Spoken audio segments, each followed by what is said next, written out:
What's up, tribe? How you guys doing? It is still Teacher Appreciation Week. Make sure you have tipped a teacher today. And if you don't have a teacher to tip, you can tip me. Yes, it's Teacher Appreciation Week. All right, you guys, let's get ready to get into this. Oh, Lord. Okay. What's up, you guys? How y'all doing? Happy Friday Eve. It is almost, the weekend is almost here. The freaking weekend is almost here. Thank you, Kenya, for becoming a member. Yes, the membership is turned on over here. I guess I can't call this the tribe. We got to come up with a name. Retro Babes. I don't know. We got to come up with a name for us over here. Because I guess it's not the tribe. It's the tribe extended, but it's not quite the tribe. All right, y'all, let's get ready to get into it. Because I know people are going to be like, she doing all this talking. We want to know what happened with Jarrell. So let's talk about it. Shout out to Tracy for always being the MVP and getting us a copy. Now here's my tip. Drop down the road. You know what? It be your own people. It be your own people. Anyway. Thank you, Ravine, for my tip for Teacher Appreciation Week. I appreciate you, my love. And you know, you are always a top tier supporter, and I appreciate you, and I mean that for real, for real. Tracy got us a copy of these documents, but also I want to give a shout out to Girl Is That Legal, aka Simone. Y'all know that she is a friend of the channel, and she did a breakdown on her channel yesterday. So some of the information I got from her legal expertise and insight, and then we're going to look at the documents. So for those of you who don't know, who don't watch the show, you just here because you love ReallyBTV. Thank you, Natalie, for becoming a member. I appreciate you, my love. Thank you. And when we get to the end of this video, I'm going to go over again what we're going to be doing with the membership on this channel. So, y'all know that Drew Sidora and Ralph Pittman are getting a divorce down to the Real Housewives of Atlanta. If you guys remember, at the end of last season, they were literally filing for divorce, and they were literally racing to the courthouse so that they could be the first person to file. I'm sure that means something in the divorce world, maybe with the state of Georgia, the laws of Georgia, that it matters who filed first. Because remember, they were running down there and they literally filed 5 minutes apart or something ridiculous like that. Maybe not 5 minutes, but you know. We also know at the end of last season, there were rumors of Drew being unfaithful. We've always questioned Ralph and his, mystery trip to Tampa and, his whole situation. And to be perfectly honest, when we got to this season, I think we expected to see the drama of it all play out, which we really haven't. We saw a couple of episodes ago, they went to court. We see that Drew has an attorney, aka Annie. Ralph has an attorney, and come to find out, they said that was his third attorney. And they went into court, and when they got out of court, because of course the cameras could not go in the actual courthouse. But when we came out of court, it looks like Ralph was victorious, at least in that battle, and Drew was not. Drew was very upset. She was crying. And one of the things that she was upset about was that Ralph wanted these divorce proceedings unsealed. Now, Drew said that the reason why she wanted the documents sealed is because she didn't want the parents to be, embarrassed. I mean, she didn't want the kids to have to see it and be embarrassed or whatever. But on the flip side, I think a lot of us just assume that these documents would include accusations of affairs and maybe even proof of an affair. Tracy got the bar open, honey. She got the bar open down there. And maybe even some information as it relates to Ralph and Drew. Now, there is some of that in there. I mean, Drew is accusing Ralph of stalking her and yada, yada, yada. But the part we're going to talk about today is the stuff that I think y'all and myself was not ready for. Okay? We were not ready for it because it's not what I think any of us expected. And when we get done going over, and when I say we only going over a part of it, baby, the full document is like 800 pages long. Tracy actually purchased part of it. And again, y'all, Tracy be the MVP for real. Okay. I told Tracy not to do it. I said, Tracy, girl, don't spend that money. We'll just I'll call Simone and get some information from Simone. Maybe next thing I know, it was in my email. Okay. So if y'all want to donate to the Tracy Got the Documents Fund, y'all can do that too. But we're going to read through what I think might shock y'all. So without further ado, I had to get that little background because some people may not know what we're talking about. But let's get into it, okay? And I think that what Drew didn't want out there, you know. Now, we know that Ralph is living in the basement. And again, I think once we go through these documents, you guys may have a different perspective. And you may not. You may not, but I think you may have a different perspective about what we feel like we know. Because, I mean, we still know what we know about Ralph and Drew. Like, let's call it a thing. But there's some information here. So the first thing I'm going to share with you guys are the financial. Remember when Drew said that Ralph had not submitted his financial documents. So we're going to go over a little bit of what Drew is looking for from Ralph first. And we're going to talk about why some of this might be important. And it also tells the story of certain things as well. Okay. So let me share that document with you guys. This information is unsealed, so I'm not worried about putting anybody's information that's out there. But if I see something that I think might be a little too personal, I will, try to block it out. But let me share the screen. And so this first one I'm talking about is when Drew's attorney submitted what financial information they were looking for from Ralph. And it's very extensive. But they have been married for 10 years. So, I mean, in 10 years, I guess you can accumulate a lot of things in 10 years. So, can you guys see this? All right. Let me make it a little bit bigger. Let me take this down. And let me make it a little bit bigger. Tracy said we need to get them lights up. Now, y'all know I told y'all, Tracy, the one I got is this document. She said we need to get these lights up. Okay. So what I want y'all to understand is when we're looking at the Real Housewives of Atlanta, they filmed this last June. The date on this document is April the 25th. So this is a very recent document. So what it looks like is that as of April, Ralph still has not submitted the financial documents that they were requested back in June. Okay. So Ralph still has not given them what they're asking for because this may be dated when they unsealed it. Maybe that's what that date is. Maybe that's the date of when they unsealed it. But neither here nor there. Here we go.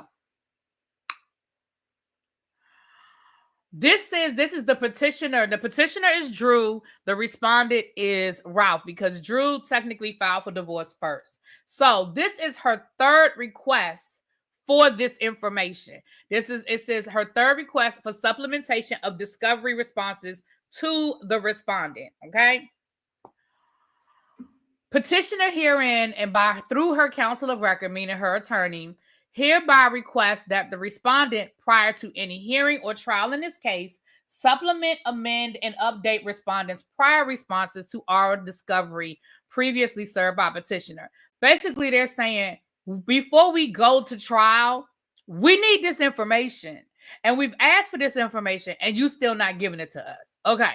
It says, respondent may have retained, said request shall include, but not limited to, an updated domestic relations financial affidavit, personal business tax returns, personal tax returns, W-2s, 1099s, and it has the year 2023, 2023, 2023, 2024 personal business tax returns, respondents 2023, 2024, 2025 employment contracts, all pay stubs for 24-25, statements for all financial accounts, flight details, receipts for hotel and other lodging arrangements, and all documents related to respondents' self-employment issued regarding the same. So let's look at the breakdown. Overview of respondents' discovery responses. Okay. Ralph Pittman, Exhibit A, the itemization of discovery deficiency. So this is them breaking down exactly what it is they're looking for, okay? And it's extensive, so hold on. Please note the respondent, that is Ralph, has waived all objections by not responding timely to the discovery request, at which respondent shall fully provide responses to any and all responsive documentation. So he had a certain amount of time to say, I object. This information isn't relevant. I don't think I should have to give you this. Like, he had a timeline to do that, and he missed that window. And so they're saying he basically waived his right to say no at this point. So this is what we want. Okay, let's get through it. It's a lot. They saying that he is missing his tax income return information for the year 2022. It says all pay stubs, statements, or earnings, W-2s, W-9s, 1099s, K-1, and all other documents given to you by your employer and any other person, partnership, corporation, or entity showing your income from any source from 2018 and including the date of your response to the request notice. So they got married in 2018. So that's why that's the year. They said that he is still missing July 2023 through the present. Any and all bank checking, savings accounts maintained by you individually and jointly with others, or maintained by you as trustee or custodian for any other person or persons, including but not limited to monthly bank statements, canceled checks, deposit slips, yada, yada, yada, yada. From January 1st of 2018 through the date of the final trial in this case. So again, everything goes back to 2018 because that is the year. I'm sorry. That's not the year they got married. I'm sorry. I apologize. That's not the year they got married. But I guess that's the year where the deficiency is started. Okay. They said that because they've been married for almost 10 years. So that's not the year they got married. So they said it's still missing Wells Fargo from September 23 through present, Wells Fargo from January 2018, March 2022, and June 2023. JP Morgan, August 2023 through present. JP Morgan Chase, there's two different accounts, August 2023 through present. Bank of America, July 2023 through present. And Bank of America, January. Then they just give the specific months that they need. They want a copy of all stock certificates, bond certificates, mutual fund certificates, and any other evidence of ownership of any interest in any corporation, mutual fund, money market fund, individually owned by you individually or jointly with any other as an owner, and all monthly, quarterly, annual, or other statements from any stockholder, investment counselor, or financial institution relating to your interest in any securities of any nature whatsoever for the period from the date of the party's marriage to the date of the trial in the above style case. Copies of any and all personal financial. Maybe they were married in 2018 then. I thought they were married a little bit earlier though, but maybe it was 2018. Anyway, copies of all and any personal financial net worth statements submitted by you individually or jointly with any other person to any bank or lending institution from the date of your marriage through the date of the final trial case. Okay. I'm gonna just let me check the chat. Why so many open accounts in different banks? I mean, I don't know. I'm just going to read you guys what's highlighted in red. Just assume that when we're reading this, they want everything. They want all of it, okay? They said missing all contents of all safe deposit boxes. Missing copies of all financial statements, balance sheets, income statements received by you with respect to any and all proprietorships, joint ventures, partnerships, trusts, corporations, or other legal entities.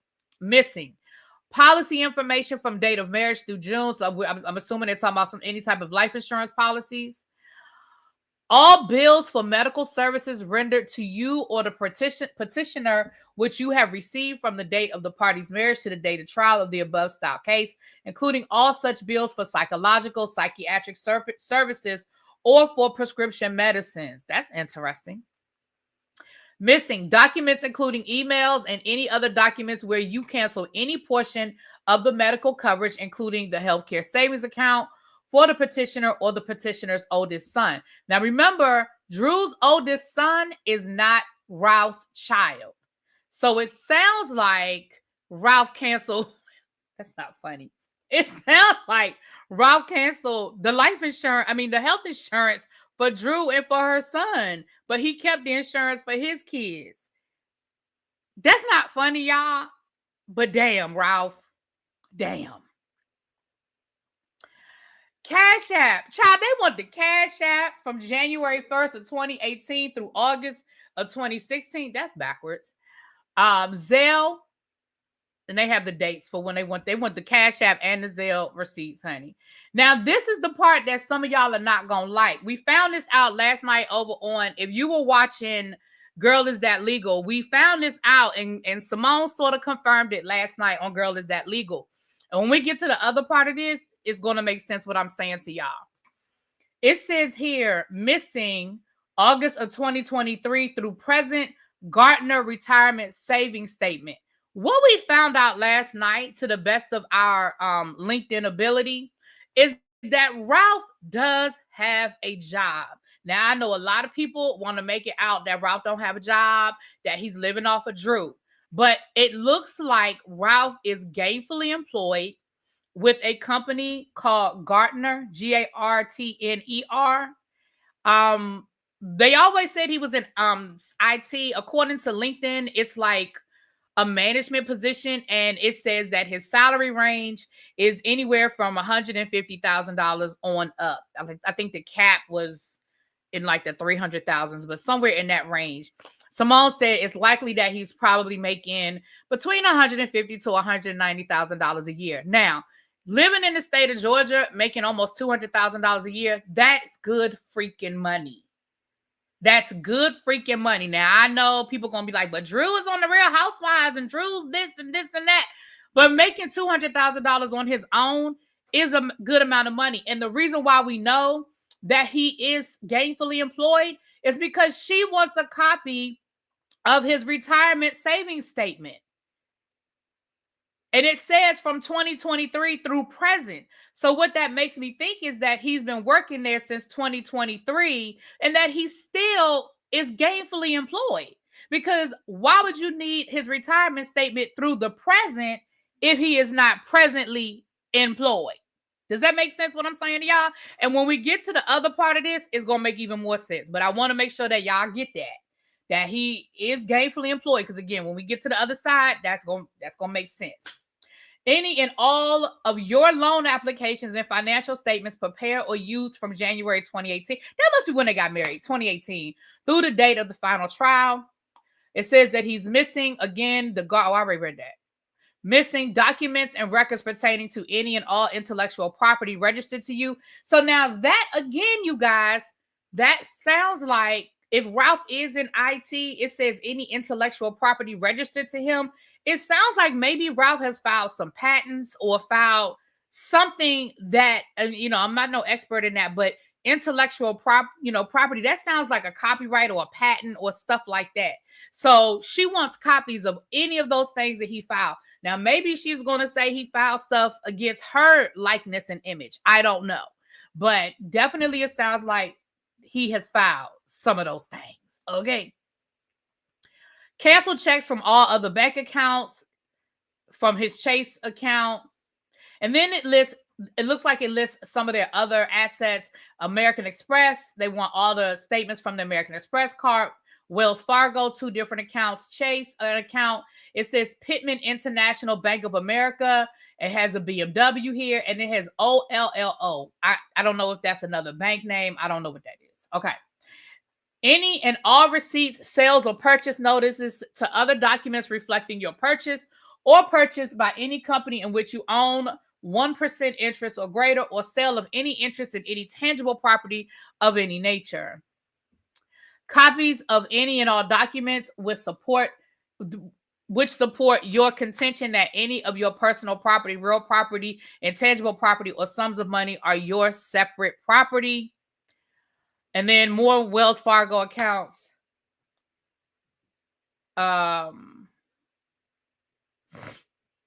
Complete federal, state, and other governmental tax returns of any kind for the last 5 years filed by the business annual balance sheets and profit and loss statements for the most recent of 5 years. Copies of all applications you have submitted to any third party for the purpose of obtaining credit accounts, i.e. student loans, personal loans, mortgage, credit cards, etc., or housing from January 1st of 2018. Tax returns, corporate tax returns, subchapter C corporations, and any closely held corporation where you own at least 1% of interests. Y'all get the gist. I mean, this goes on for another couple of pages, child.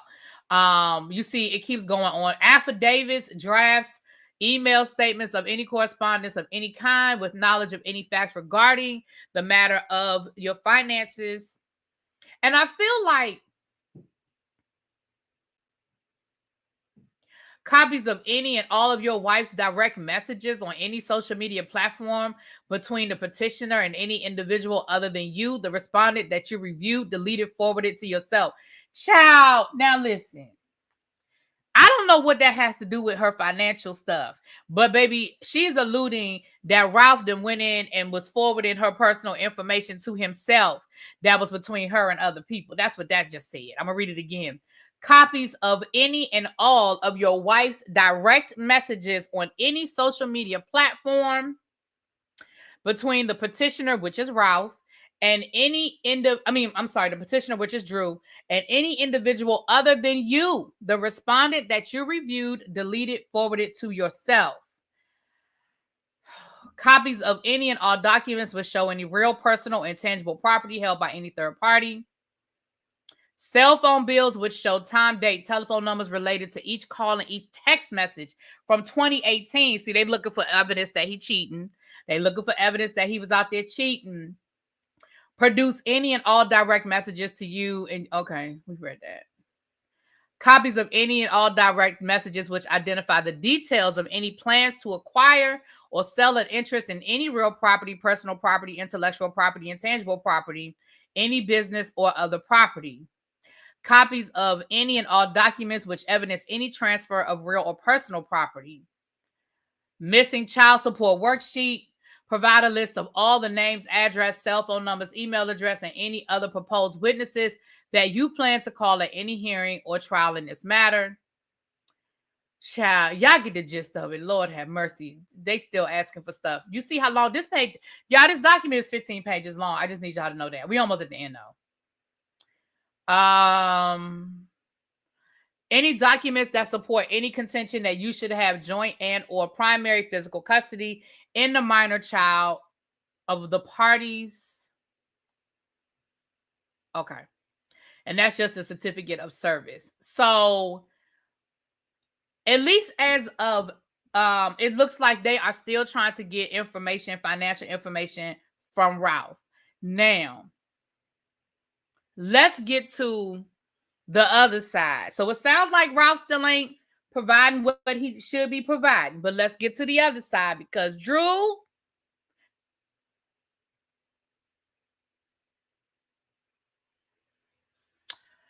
Cali Girl said, what Drew is doing is trying to link that Ralph was cheating and how much money he spent on them, regardless if it's his paycheck. It's a marriage funds that he can't spend on another woman. Yeah, but I think it's more than that. But she's definitely trying to prove that he cheated. Absolutely. Absolutely. She's trying to prove that he cheated. Now, let's talk about this house situation first. And then we're going to get into the other part of this. When it comes to real property, such as a house, the reason why the two of them are living in that house the way they living in that house is because the minute one of them leaves the house, they give the other person the upper hand. So Drew ain't leaving, Ralph ain't leaving. Because the minute one of them leaves that house, the other person now can claim, basically, I'm the one that's here, right? And you see that happen with a lot of married couples. They end up cohabitating until the court tells them what to do with the house. In most cases, one person has to buy the other person out. You know, they pull out the equity in the home, pay off the person. If, you know, pay, like if the house is worth $2 million and you can pull out $1 million equity, you pull out the $1 million, you pay the person their half and you get to keep the house, right? And that's what's going on here with Ralph and Drew. Ralph living in the basement, Drew living upstairs. It happens a lot, you guys. Was interesting, according to what Simone was saying, though, it's interesting that the judge said that one of them has to leave when it's their weekend to have the children. She said that's interesting that they have to leave the house for the weekend. But again, it may come down to they were just being so petty about how they were going to do their weekend with the kids that the judge was like, this is what we're going to do. You know. So let's read what Ralph had to say. And I suspect this is part of, maybe not all of, but this is part of what Drew did not want us to hear. Because there's some information in here that's very, very interesting. Because let's call a thing a thing. Ain't nobody surprised that Ralph is being petty. Nobody is surprised that Ralph, may have cheated. Nobody is surprised that Ralph, is playing games. Like, nobody's surprised by that. But I was surprised to hear some of this information when it comes to Miss Drew. So let me share my screen. And let's talk about it. It is messy. Cheap 83 times 21. That's funny. I don't even know what them numbers mean, but that's funny. If Drew come back, the ladies will have some questions. Baby, if Drew come back next season, because again, I'm being honest with y'all. When I tell y'all, Tracy, how long was just this part of the file was 100 and something pages long. The whole file itself, because I was listening, I'm not going to tell y'all how much Tracy paid. That's her business to tell y'all. But I told her not to do it. This is suffice to say. But the whole file, to get the full file, would have been like $800. To get the full, that's just how much paper the two of them have sent back and forth on each other in the 2 years that this divorce has been going on, or a year and a half, or however long it's been going on, a year, whatever. The full file would have been $800.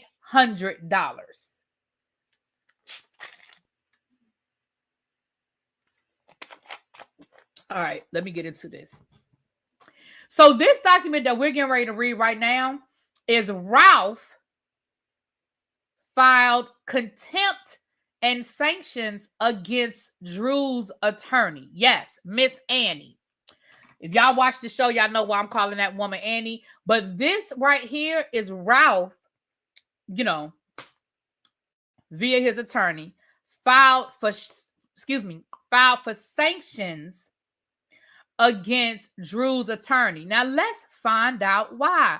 Why would Ralph be wanting to file for sanctions against Drew's attorney? Well, let's read it and find out. Ralph Pittman files this motion and brief in support, asking the court to find petitioner Drew Pittman and the petitioner's attorney, Tanya Mitchell Graham, in contempt of the court's February 27th, 2023 mutual restraining order. In the order, the petitioner's emergency motion for temporary hearing, dated on February the 29th of 2024, and other relief available to this court under Georgia law, and respectfully request that the court hold an evidentiary hearing for the following reasons. So, on February the 27th of 2023, which is around the time that they first filed for the divorce, if you go back to when they were filming The Real Housewives, the judge filed a restraining order. Now, I know a lot of times when we hear restraining order, we think of DV and somebody having to stay away from somebody. But this restraining order said, y'all can't do anything with y'all's joint assets into the dilution of this marriage. You can't buy nothing. You can't sell nothing in each other's names, that is. You could do it in your own personal name, but you can't do anything as it's connected to any businesses that y'all own together, any property that y'all own together, any bank accounts that y'all own together, all of that, right? That's what the judge said. The judge said you can't move anything if it's connected to both of y'all. So that is what that restraining order was. Sidebar. This is what I was trying to, for those of you who heard what I was breaking down about Love and Marriage DC, this is what my theory was as to why it took so long for Love and Marriage DC to come back for season 2. Now, I don't have no reason why they ain't filming now. But my my thought process was, because Monique was an executive producer on Love and Marriage DC, when her and Chris filed for divorce, I suspected that Monique could not move on anything as it related. If her and Chris started a production company together, or if Monique was getting paid for EP under an LLC that her and Chris owned together, I suspected that that was what the holdup was, because I'm sure Carlos didn't want to move forward with season 2 once Monique decided to quit. And I'm sure that he was trying to get her name off of it or whatever. That was my suspicion. I don't know that to be true, but my suspicion was that the holdup for season 2 might have been connected to some legal stuff that Carlos had to resolve as it related to Monique. I didn't know that to be a fact. And again, I certainly have no explanation as to why the show is still being held up. So my theory might be bullshit, but okay. Let's read through the introduction. In a series of acts within and outside of Georgia, petitioner and petitioner's attorney violated Georgia law, as well as this court's mutual standing order that enjoins the parties and their counsel from disposing of property outside the jurisdiction, except in the ordinary course of business. Despite this court's standing order, the existence of six-figure liabilities and six-figure revenue-generating contracts in the name of Sidora LLC, a business that was co-owned by the parties for years prior to the filing of this divorce, petitioner's attorney executed and filed documents with Georgia's Secretary of State and the attorney for the parties' co-owned business that withdrew the authority of Sidora LLC to do business and falsely represented therein that the company no longer transacted business in Georgia. Petitioner's attorney then usurped the respondent, that would be Ralph's, authority and responsibilities for corporate actions previously handled or overseen by the respondent, including the filing of Sidora's LLC state registrations with petitioner's attorney, filing and executing documents as the company's attorney that amended and changed the registered agent from the provider respondent had employed to do for years. I'm going to read you out the next paragraph, and then I'm going to break down what all this means. Sidora LLC was a limited liability company owned by both parties prior to and during this divorce action, with petitioner owning 60%, meaning Drew owned 60% of the LLC, Ralph owned 40% of the LLC. Sidora LLC was a major marital asset of the marriage between the parties that had revenue-generating contracts, joint tax return filings, and tangible and intangible assets. So let me explain what the first part of this, because it gets deeper. It gets deeper. Drew and Ralph had an LLC called Sidora LLC. Whatever came into that LLC was split 60-40. Ralph got 40%, Drew got 60%. Now, I want us right now, for those of us who don't like Ralph, I want y'all to put aside whether you thought Ralph deserved 40% or not. Put that aside. We can't get caught up in what we think Ralph deserved. We're talking about what the judge said and what the law said. This is how the LLC had been set up for years. They didn't just set it up last year. They didn't just set it up when she got on the Real Housewives of Atlanta. It was set up like this, for years. So when Drew said on the Real Housewives of Atlanta, he's paying the bills with my money, that wasn't a total lie, because he was getting paid from her LLC, which is probably her money. So part of what she said is true, okay? But here's where it gets tricky. According to what Ralph is alleging, because again, I don't know what happened. Ralph is saying that after the judge told them not to stop anything, not to do anything with these businesses, allegedly, Drew's attorney dissolved the LLC. Allegedly, Drew's attorney dissolved the LLC. So the money that Ralph was making through the LLC, his 40%, he was no longer getting And so when Ralph says he's paying all the bills, now he is paying all of the bills out of his paycheck from the job we know he has, because we just saw that he has a whole retirement account at a business, at a job, right? So in the beginning, when the judge first said Ralph has to pay all of the bills, that was based off of the income he was earning between his regular job and the 40% that he was getting off of Drew's LLC, allegedly. So yes, Ralph paying all the bills, allegedly, based off of the income that he was making when he was making his regular paycheck, which is but somewhere between $150,000 to $200,000 a year, and whatever he was getting out of Drew's LLC. But it goes deeper. Let's keep moving. It goes deeper, y'all. Okay.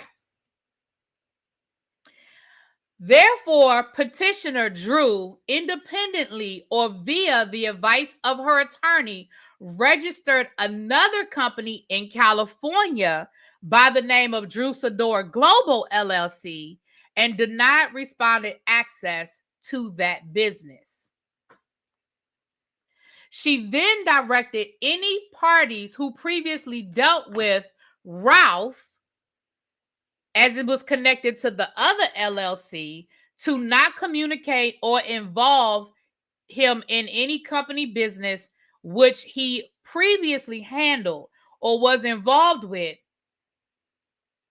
and redirected those people to her new LLC, which is Drew Sidora Global. Now, I know people in the chat are saying, well, what did he do for her? Was he her businessman? Was he her manager? It looks like he did handle some sort of business on her behalf if she had to reach out to people and tell people, don't deal with her anymore, deal with me. So, Kim, the issue is the judge told her not to do this.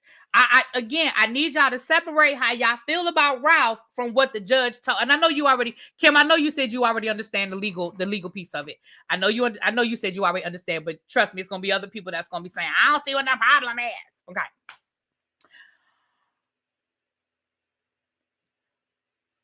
Ralph was unaware of and never consented to the actions taken by Drew on behalf of her or through her attorney. Additionally, the respondent, Ralph, I'm trying to use their names instead of respondent and petitioner, but Ralph never consented to the petitioner, to Drew or her attorney, representing both the petitioner in this divorce action or the parties. Drew Sidora LLC. So in other words, Drew's attorney represented herself as having the ability to negotiate deals on behalf of Drew Sidora LLC. And Ralph was like, I didn't give her permission to do that. I never consented for her to do any business dealings as it relates to the LLC that we own together.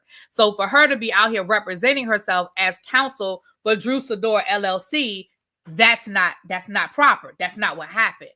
So this is what he's alleging. Again, just because he's alleging it doesn't mean all this stuff happened. I'm telling you what Ralph said happened. Yeah, I'm telling y'all what Ralph said. Okay. Drew's attorney moved, diverted, and affecting marital assets to which Ralph was the co-owner and has interest in. Without the court's authority or without his knowledge, Drew unilaterally or pursuant to the advice of her attorney executed financing agreements in the name of Drew Sidora LLC and took actions that sold, assigned, and transferred future revenues of Drew Sidora LLC in exchange for an advance six-figure payout that the petitioner received and solely retained. So then, on top of that, she went and got a loan against the Drew Sidora LLC that she was closing down, allegedly. Allegedly, I'm going to say it again. Allegedly, she then got a six-figure loan and used Drew Sidora LLC, future revenues of Drew Sidora LLC in exchange for this loan. Again, Ralph didn't agree to that. Again, we can argue whether he had a right to or not, but the judge said No. Then Drew didn't pay the loan back. She defaulted on the loan. It says that she had late and missed payments on the financing agreement of Drew Sidora LLC, and exposed Ralph to personal liability and most notably the marital assets to seizure. So she used marital assets, which is probably the house, because what else do they have together? Which is probably the house, as collateral for the loan that she wasn't paying back. Let's keep going because it's more to the story. Since 2021, the parties have jointly filed state taxes. However, Drew has only provided Ralph with limited documentation of income required for the preparation and filing of their 2024 joint tax return that was due to be filed on April 15th. So he's saying she didn't give the day filed their taxes, child. Petitioner received but excluded a bevy of six-figure income related to revenue generating contracts previously named under Drew Sidora LLC, a plethora of television roles, movie roles, podcasts, and other payments stemming from her social media, hosting, speaking royalties as a recording artist, endorsements, and interest earned via financial accounts. Respondent has had to file an extension for the 2024 joint tax, and both parties are now liable for the daily assessments and penalties of interest due to IRS and Georgia Department of Revenue for the late filing. So this must be recent, you guys. This must be recent because taxes were due April 15th. Your 2024 taxes were due April 15th of this year. So this must be from April the 29th. So that date is accurate. So this is recent, y'all. This is new. This is new information. Additionally, Drew has failed to pay approximately $30,000 for her share of unpaid taxes from 2023. She failed to pay the marital homes. Now, remember, y'all, do y'all remember on the episode where Ralph told Drew she ain't pay for the exterminator? Y'all remember that? And Drew, I defended you. Drew Sidora, hey. Drew Sidora, I defended you. Do y'all remember on that episode when Ralph told that woman that she owed $100 for the Terminator? Y'all remember that? For the exterminator. I said the Terminator. For the exterminator. Baby, why he put that in his paperwork? Why did he put in his paperwork? I'm going to read it to y'all. It says, petitioner has failed to pay the marital home's extermination bill, of which the petitioner made one single payment since the court's temporary order. So I guess Drew was supposed to pay the extermination bill, y'all. Y'all. These people are petty. Now that's petty, Ralph. Ralph, that's petty. I defended her because when they said that the judge said he had to pay all the bills, I was like, you got to pay all the bills because that's what I thought the judge said. The judge said Ralph had to pay all the bills. To me, that's part of the bills. So I'm out here defending Drew. Damn it. Got me out here defending her ass. Drew. Regarding the party's minor children, Drew failed for more than a year to abide by the court's temporary order regarding counseling for the minor children, and instead has threatened action against Ralph for him doing so for the best interest of the children. So it sounds like the court told them that they had to put them kids in counseling, and Drew didn't do it, but Ralph did, and now Drew mad. That makes no sense to me. Okay. The conduct of Now listen, y'all, this document is 149 pages long. We're not reading 149 pages, but I want y'all to get the gist of what's going on, but we're not reading 149 pages. I ain't got that in me, okay? The conduct of petitioner and petitioner's attorney demonstrate willful contempt of the mutual restraining order and temporary order, as well as Georgia law, for which the court should hold an evidentiary hearing, punish the petitioner and the attorney for their willful contempt of the court's order, and take actions available under the law. Yada, yada, yada, yada, yada, yada. Now, I'm going to just read y'all a couple of the more juicy parts of this because, y'all, it's more to the story. Drew is playing. Drew is playing because, baby, it's more to the story, okay? It's more to the story. So I'm going to read a few things because, again, we're not doing 149 pages, but I will do a few more, okay? So,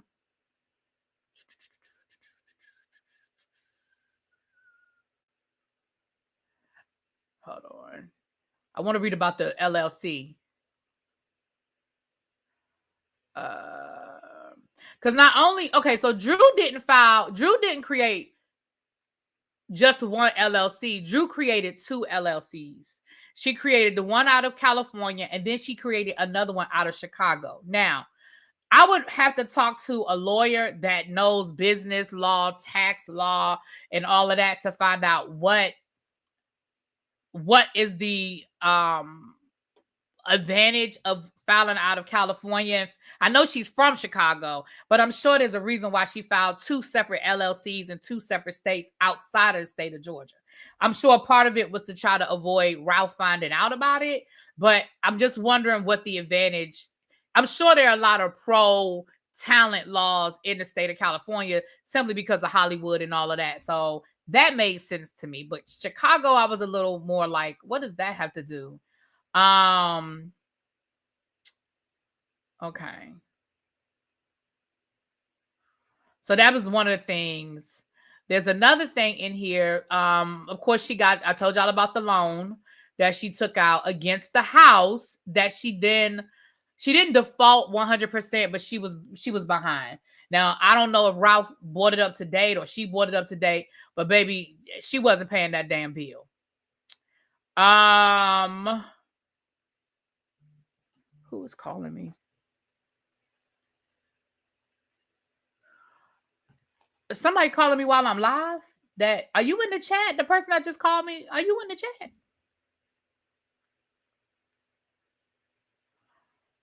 Let me see here. Nicole said, I'm still Team Drew because Rob was a narcissist. He put all that mess in the divorce paper so the bloggers can pick it up. No, I think two things can be true at the same time. I do think Rob was a narcissist, and I still don't have a lot of sympathy for Ralph. However, I don't think he's wrong. If Drew is trying to hide money, it's no different than what men do, allegedly what men do to women all the time. These rich men that have these private accounts that like what happened with Sutton Strack, where she had to get a forensic accountant and find all the money that her husband was hiding from her. To me, it's the same thing.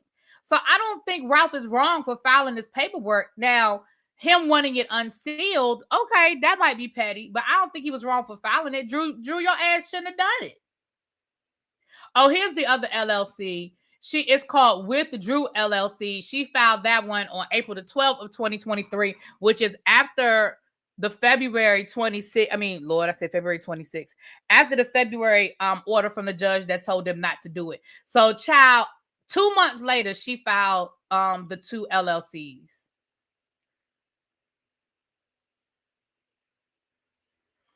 And it just goes into the development of it. Drew Sidora Global in California and with Drew out of Chicago. There's one more in here that I want to bring up.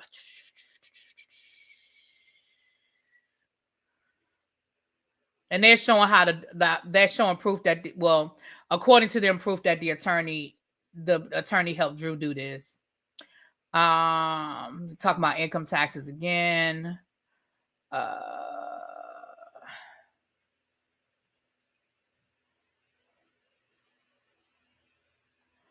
This is all about the taxes, child. I ain't reading all the tax stuff. Petitioner has stopped making payments on a certain $150,000 loan that she made with Drew Sidora LLC, of which $49,000 is still owed. So that was that loan I told you guys before.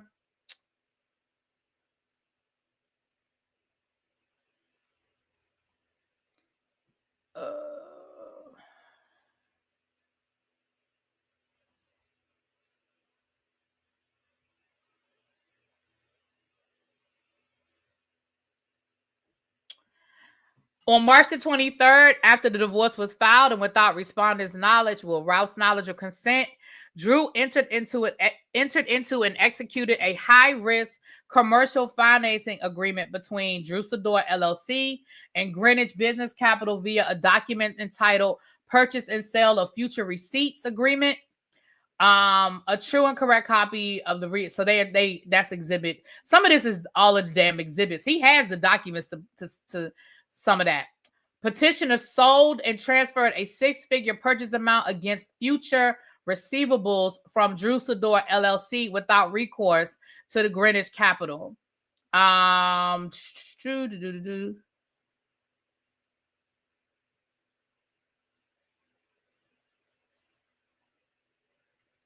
Petitioner agreed to terms in the Greenwich financing agreement that have encumbered the marital assets of the parties and subjected the home to demands of threats of foreclosure due to her non-payment. So that's the part where I was telling you guys about, that she used the house as the collateral. Now, it looks like she borrowed this money against future earnings. So maybe at the time, she maybe was a little cash poor.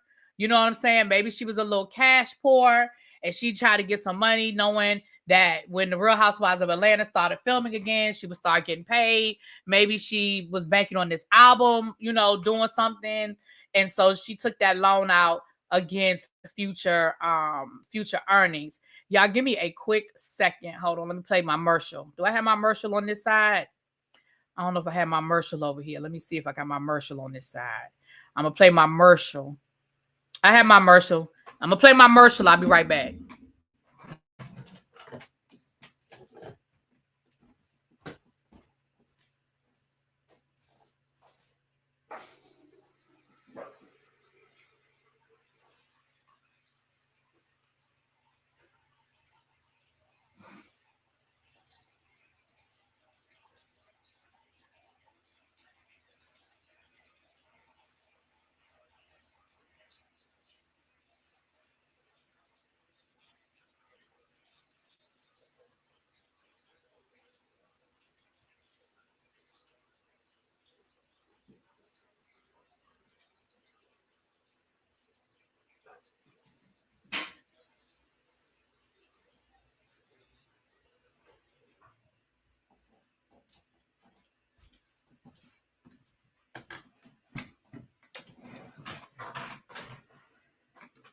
Okay, perfect timing. I just got back. Okay, sorry about that. Let me read the comments real quick before I get into.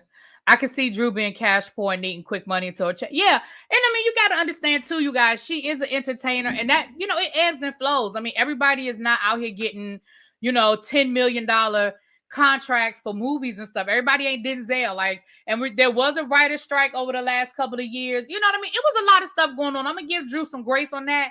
My only issue is you violated the court order by doing it. And here's the thing. I believe you knew what you were doing because you opened up a separate LLC.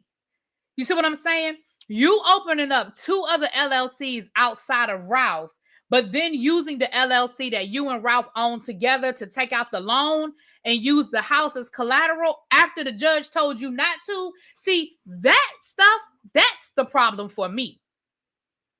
Again, do I think Ralph is still a POA? I mean, a POS? Yes, I absolutely do. Do I think he cheated on her? Yes. Do I think he was a terrible husband? Sure. But again, that doesn't change the fact that it looks like, allegedly, that Drew violated the court order as it relates to the businesses. Now, I'm going to give you guys a little bit more, and then we're going to get out of it. We've been here almost an hour. Okay. So we got that. We got the loan. Okay. This just goes on to talk more about the loan. And from my understanding, this loan had a very high interest rate. It was like a ridiculous, like one of those predatory loan type interest rates, which is probably why she was having a hard time paying it back. Child, they still talking about Greenwich. Petitioner refused to provide respondent information. Okay, they still talking about that Greenwich. Okay, counseling for the children's I'm not going to read about counseling for the children. Wait a minute, hold on. Is this what I want?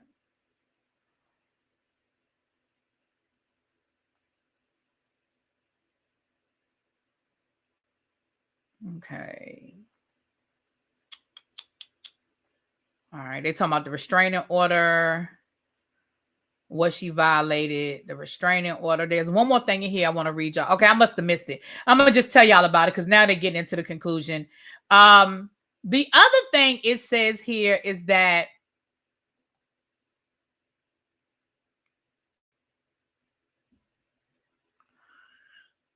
it also says that Drew also filed for unemployment, y'all. Now here's the thing. Do I believe, like I just said, the music industry ebbs and flows.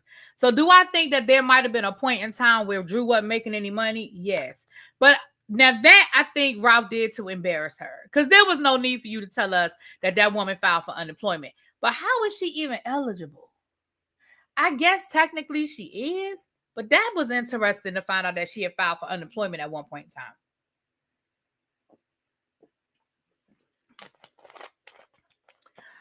I don't have the, hold on, Ralph. I mean, Lord, I called you Ralph Xavier. I don't have the year in front of me. Hold on, let me see if I can find it. Because I was scrolling through. Because like I said, let me go back up to the financial. It was probably somewhere up here in the financial piece of this, where it talks about her filing for unemployment. Hold on, let me see here.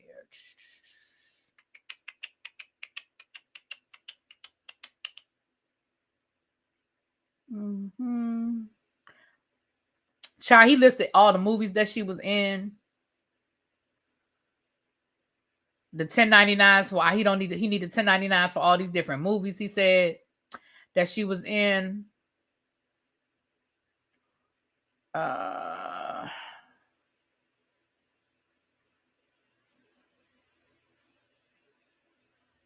Hold on. He's just listing all the different movies she was in, child. Okay.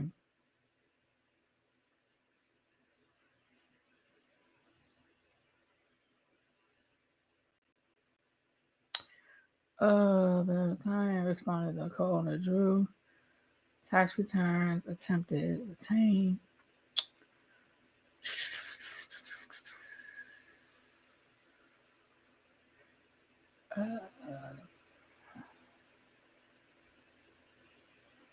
Let me see here.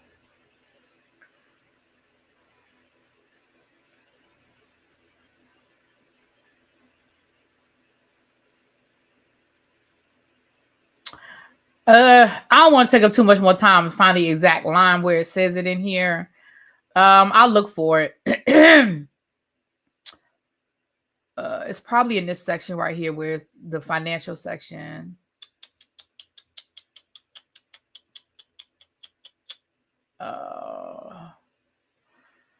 Parties joint tax return, return. Here it is right here. Petitioner has failed to provide respondent with all sources of income for the preparation and filing of the party's joint tax return for tax year 2024. So it was tax year 2024, Xavier, except for the documentation regarding unemployment benefits that the petitioner filed without respondent's knowledge in the amount of $4,187, and a copy of which is attached. So that's Exhibit L. Exhibit L. Let's go down to Exhibit L. Now this is me being messy. I'm being messy now, but let's see, is Exhibit L here? Let's see if Exhibit L is here, child. We being messy, but it looks like she got unemployment in the amount of $4,000. I'm being messy. Let me see if the exhibits are here. Yep, the exhibits are here. Now that's a copy of the restraining order, and that's dated February the 27th of 2023. So anything that Drew did after February the 27th of 2023, as it relates to any joint bank accounts or anything, she's violating the court order. It says each party is hereby enjoined and restrained from unilaterally causing or permitting the minor children of the parties to be removed from the jurisdiction of this court. Each party is hereby joined and retained from doing or attempting to do or threatening to do any act of injuries. Okay, they can't beat each other up.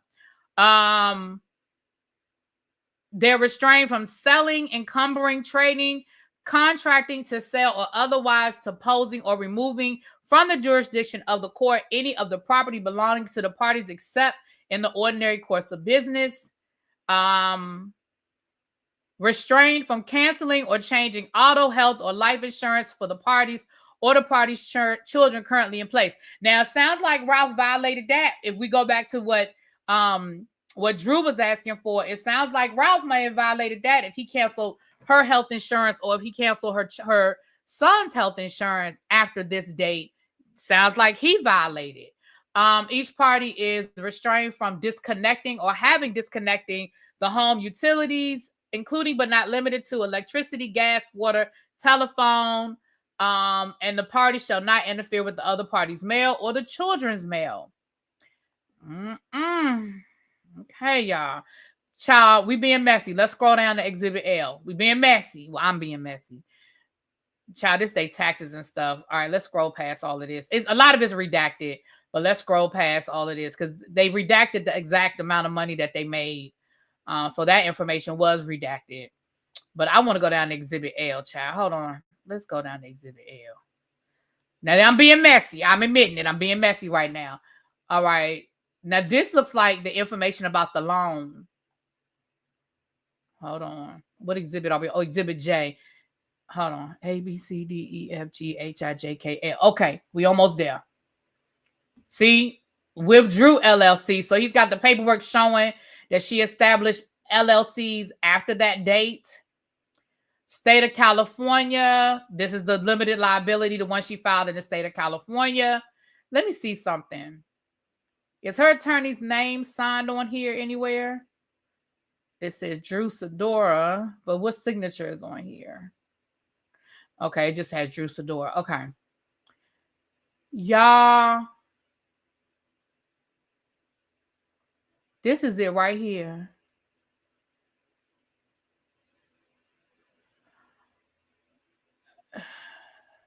It has 2024 Drew Jordan Pittman.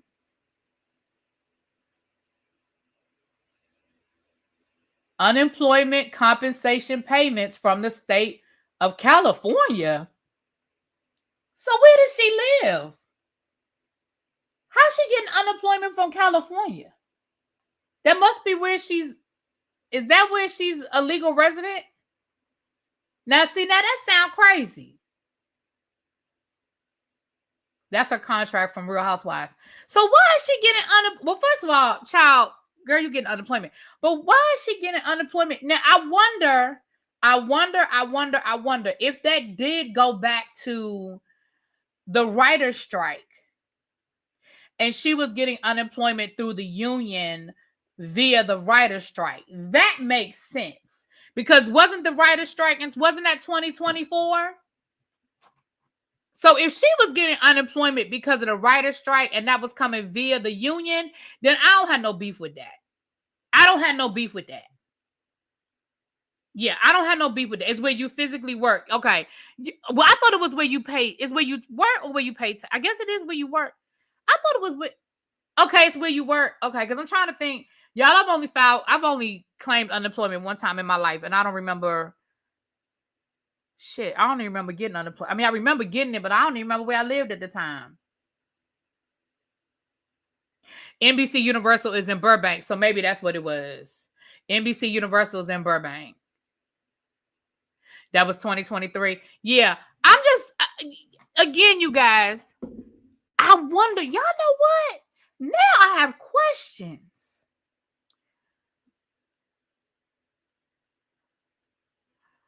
See this why I be falling down the rabbit hole. It's where you work. Okay. So if NBC Universal is out of California, then I guess that makes sense because it's where you work. She would file it in California. But now they fell down the rabbit hole. Because now my question is, do all of the housewives do that when they're not filming? Like, do you have a right to file unemployment if your only or your main source of income is the Real Housewives and you're not making any other money? Do you get to file unemployment when y'all not filming? That is interesting. Now I got so many more questions. But baby, she got $4,000 in unemployment in 2024. Now, Xavier said that was not the writer's strike. The writer's strike was 2023. So I don't know. But I wonder if you, let's just say Giselle. I'm just throwing her name out there. I don't know what else Giselle does, okay? Other than her child support and stuff like that. I don't know what else, what other money. I don't know what other, but let's just say Giselle's main source of income is housewives. So when the housewives aren't filming, do you get to file unemployment? Oh my goodness. Is it coming out of her check? I don't know. If you're paid a W-2 and not a 1099. So I wonder where she worked when she got a W-2 then. Would her housewife's paycheck be W-2? I guess so if they have insurance and stuff. So now I have so many more questions. That just took me right down a whole nother rabbit hole. I need to talk to somebody that, I might have to call Pam. I know Pam has done contracts for reality TV people. And Simone did a reality TV show. So she may have some insight as well. That's interesting. That is so interesting, y'all.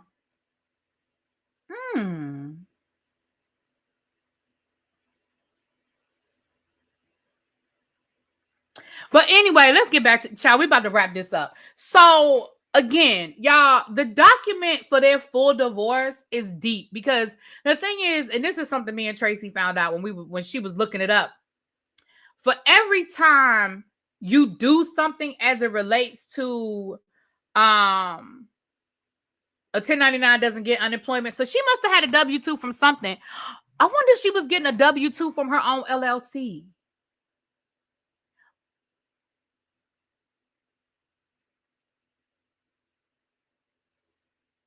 Yeah, I wonder if she was getting a W-2 from her LLC. I don't know if that's how that works. But anyway, let me say what I was going to say, child. So I lost my train of thought now. I don't know what I was going to say.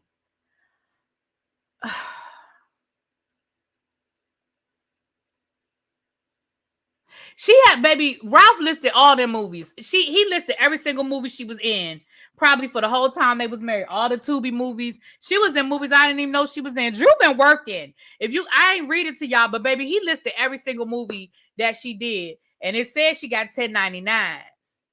She got 1099s for the movies. So let me say this. Going back to this again. I really think that was part of what Drew didn't want us to find out. That's what I was saying about the divorce stuff. Baby, every time they file something, it's a different line item on that document. And like Tracy was saying, they did not separate the documents out, right? So there may be more deep down in there as it relates to the infidelity and that type of juicy stuff. But I really feel like I feel like part of this is what Drew didn't want out there. Like, I don't think Drew wanted people to maybe know their money problems, and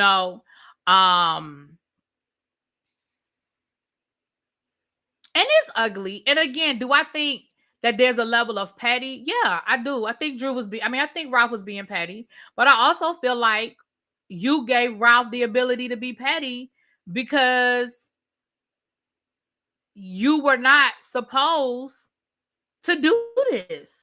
You were not supposed to dissolve that LLC, and you damn sure wasn't supposed to start 2 more LLCs.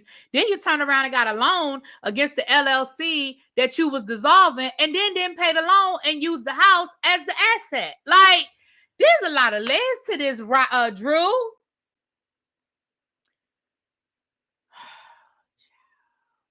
But if her 1099 was going to her LLC and she could not have been writing an unemployment check from her LLC.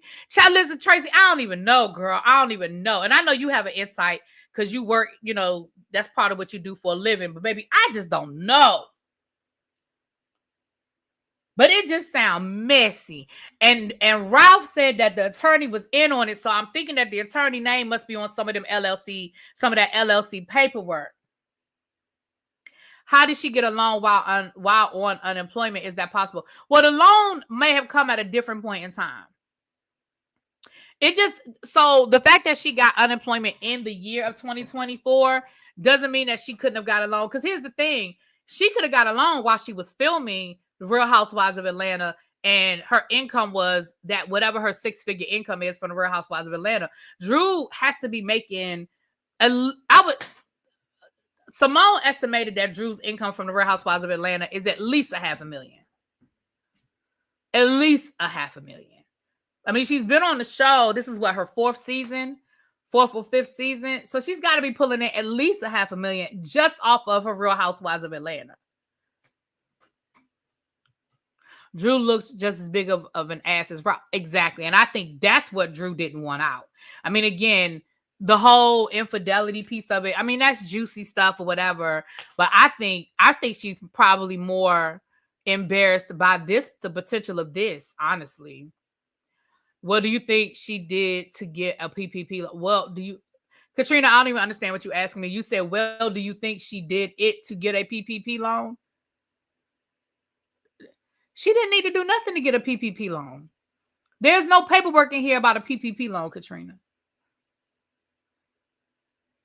And the reality of the situation is Drew would have qualified for a PPP loan. See, I think PPP loans have gotten a bad rap, that people feel like PPP loans were a bad thing. PPP and PPI loans, PPP and PPI, yeah, that's why I said it right the first time. Those were legitimate things, you guys. PPP loans were for people who own small businesses and had employees. PPI loans were for people who had a small business and they were their only employee. A PPI, individual PPP, meaning you had payroll. So if she had a nanny, if she had a chef, if she had a gardener, any of those things that she had people on payroll, she would have legitimately qualified for a PPP loan. And if she used that money to pay those people, she was doing what she was supposed to do with the loan. The problem with PPP loans, and the reason why they're getting such a bad rap, is that a lot of people lied on paperwork, inflated the amount of employees they had to get more money, and then was out here buying, Bentleys and jewelry and bullshit with it. Those are the people that are getting in trouble. A lot of people got PPP loans and did what they were supposed to do, and a lot of people got their PPP loans forgiven.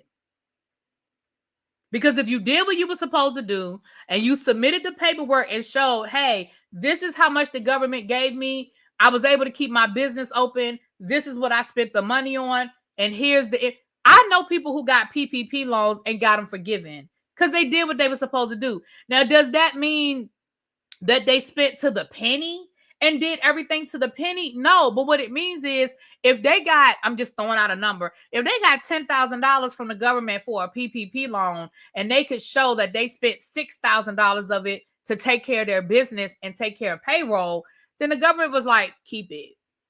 It was the people that was out here getting $5 million saying that they had 20 employees and it was just them and their cousin in the garage making t-shirts.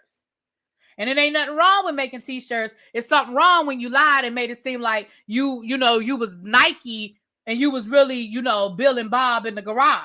You see what I'm saying? That was the problem. So if she got a PPP loan, she legitimately probably, was eligible for one.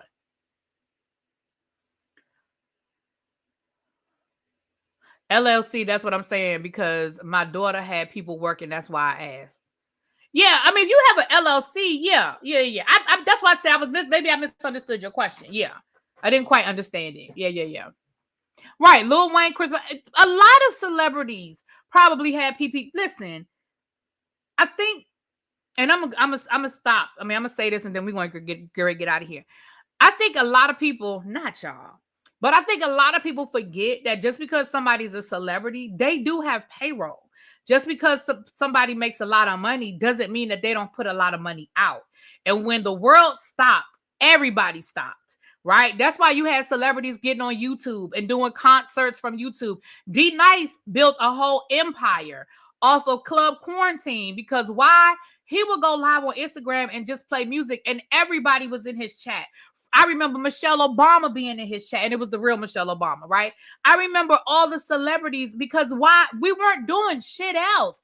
And it was a good time to be in the chat and talking. And D Nice just literally just turned on his camera and did what he gets paid to do anyway, which is DJ. I remember Questlove used to do it. He would go live on YouTube and just DJ. And that's why a lot of people, because nobody was working. So movies weren't being made. You know what I'm saying? Like, so anybody that, they have payroll, they have nannies and they have chefs and they have, like I said before, they have payroll that they have to meet as well. They got to pay their managers, So anyway, most celebrities start production companies to fund their projects or to receive their income through their production companies. I think Drew took the loan she took out without the intention of paying him in order to put Ralph in the bind. Yeah, but then why put the house up? The house that you fighting for now. She wants the house. Because if she didn't care about the house, she would have moved out. You know what I'm saying? I see what you're saying, that she probably didn't care about that loan, but maybe she didn't think that through. If you were using your house, the house that you're literally fighting for, because if Drew didn't care about the house and didn't care about losing the house, now if Drew had moved out, I would say, okay, yeah, she probably just didn't give a damn, and she was hoping that the house would foreclose and Ralph would have to be on the streets. But the fact that you're in the house fighting to keep the house tells me you ain't think that shit through. I don't think she got the loan with the intention of not being able to pay the loan back.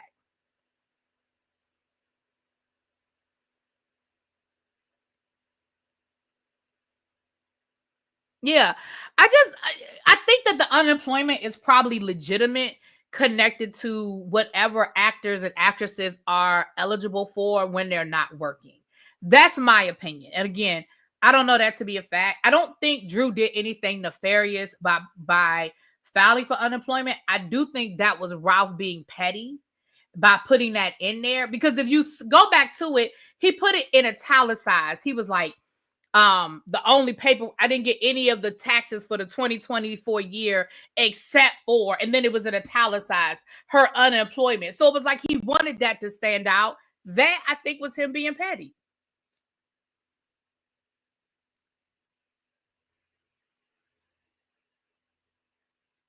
Or maybe Drew can't afford to live anywhere else, so having Ralph pay all the bills is a win. Well, of course, having Ralph pay the bills is a win-win. I mean, who wouldn't be in a win-win situation with somebody else paying the bills? Hell, I wish somebody would pay this damn mortgage. Sure. Shoot.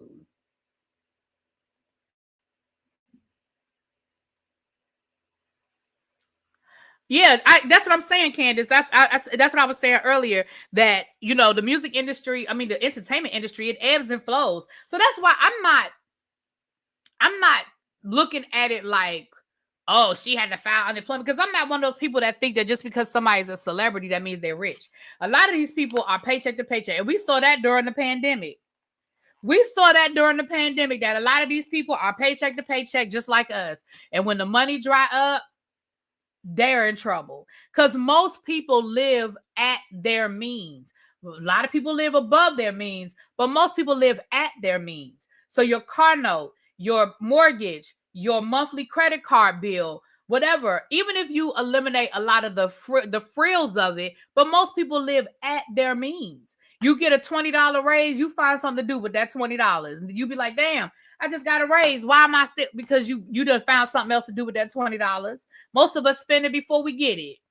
Right. Billy Porter, literally, what he damn near, either he lost his house or he had to sell his house or something, but he was also going through a divorce. So that added to it.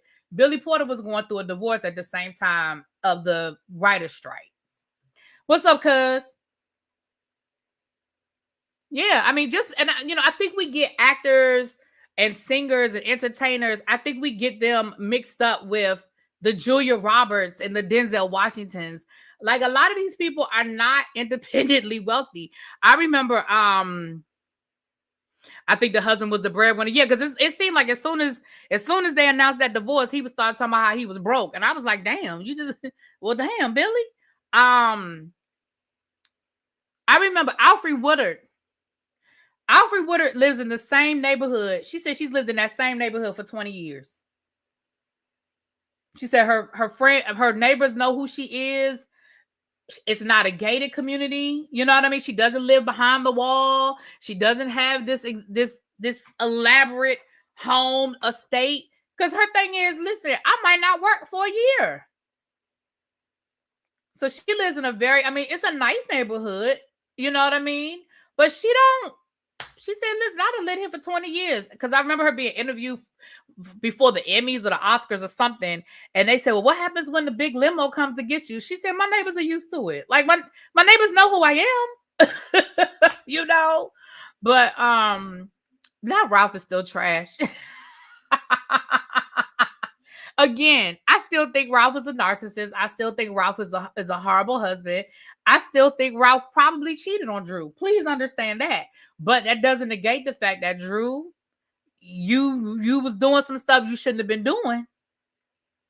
Julia Roberts and Denzel Washington in the industry are far and few. Most actors are doing commercials or background movies. Yeah. And shoot, quiet as kept and loud as it is, Julia Roberts, she done married that man and moved down to New Mexico, child. Julia Roberts, when she first married her husband, remember, he was a camera guy. And they moved to New Mexico, and the area where they live, she said they used to go to the neighborhood pizza spot every Friday night, and everybody knew who she was. And again, it was just like, hey, Julia. I mean, I'm sure the first couple of times she showed up, it was a big deal. But after a while, because, you know, now she still got her house in Malibu. She still lives, you know, but for the most part, she was living in New Mexico with her husband at first. I don't know where they live in now, child, but.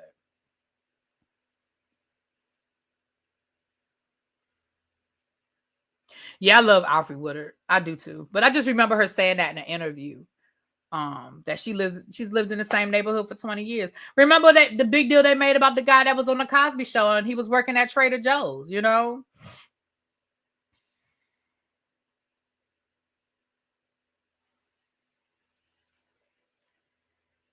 So, but anyway, child, that was the breakdown of Drew Sidora and his divorce, honey. You believe I think they probably still living. I know she had a house in Malibu, but I think they lived full time in New Mexico. Julia found that man. She fell in love. She had them babies, and child, Julia come out to play when she feel like it. Every once in a while, we'll see a Julia Roberts and be like, oh, hey, girl. Child, we see Julia come out to play when she feel like it, honey. Denzel say he about to retire. The dad from That's So Raven is in the hospital asking for donations. Yeah. Child. All right, y'all, let me get out of here. So that's the breakdown. And again, as we continue to comb through, because again, it's a lot of paperwork, y'all.